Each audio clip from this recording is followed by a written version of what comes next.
जय श्री नारायण सब भक्तों को। आज हम भाद्रपद महीने के कृष्ण पक्ष की अजय एकादशी व्रत कथा को करते हैं। इस कथा को श्रद्धा भक्ति से सुनने से समस्त पापों का नाश हो जाता है। कुंती पुत्र युधिष्ठिर कहने लगे कि हे जनार्दन, भाद्रपद कृष्ण पक्ष की एकादशी का क्या नाम है तथा उसकी विधि और महात्म क्या है। भगवान श्री कृष्ण जी कहने लगे कि सब प्रकार के समस्त पापों का नाश करने वाली इस एकादशी का व्रत अजय एकादशी है। इसके व्रत को करने से मनुष्य सब पापों से मुक्त हो जाता है। जो मनुष्य इस दिन भगवान ऋषिकेश का पूजन करता है उसको अवश्य ही बैकुंठ धाम की प्राप्ति हो जाती है। अब मैं इसकी कथा को कहता हूँ, सो ध्यानपूर्वक सुनिए।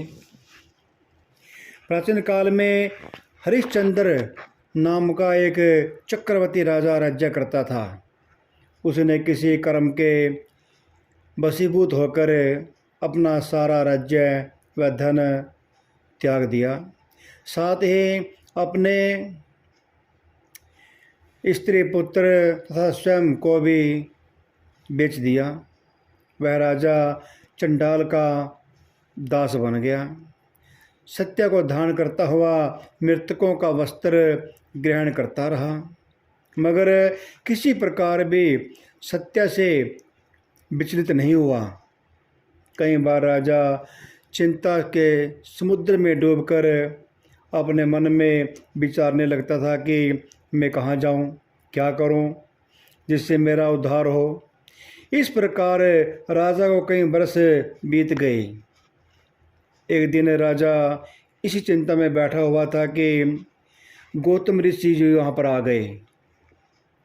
राजा ने उसको देखकर प्रणाम किया और अपने सब दुख भरी कहानी उनको सुनाई।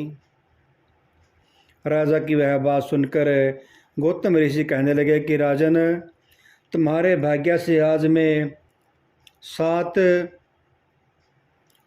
रोज बाद भाद्रपद कृष्ण पक्ष की अजय एकादशी की व्रत आएगा। तुम विधि पूर्वक उसका व्रत करो। इस व्रत के पुण्य के प्रभाव से तुम्हारे समस्त पाप नष्ट हो जाएंगे। इस प्रकार राजा से कहकर गौतम ऋषि तो उसी समय अंतर्ध्यान हो गए और राजा ने उनके कथा अनुसार एकादशी आने का विधि पूर्वक व्रत व जागरण किया। उस व्रत के प्रभाव से राजा के समस्त पापों का नाश हो गया और स्वर्ग से बाजे बजने लगे और पुष्पों की वर्षा होने लगी। उसने अपने मृतक पुत्र को जीवित और अपनी स्त्री को वस्त्र तथा आभूषणों से युक्त देखा। उस व्रत के प्रभाव से उसको पुनः राज्य भी प्राप्त हो गया और अंत समय में अपने परिवार सहित स्वर्गलोक में चला गया। हे राजन, यह सब अजा एकादशी का व्रत के प्रभाव से हुआ है। अतः जो मनुष्य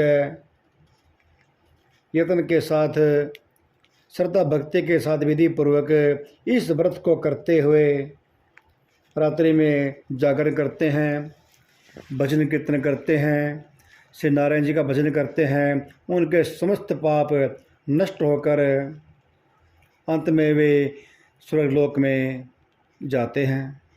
इस एकादशी कथा के श्रवण मात्र से अश्वमेध यज्ञ का फल प्राप्त हो जाता है। बोले विष्णु भगवान की जय। एकादशी महात्म की जय।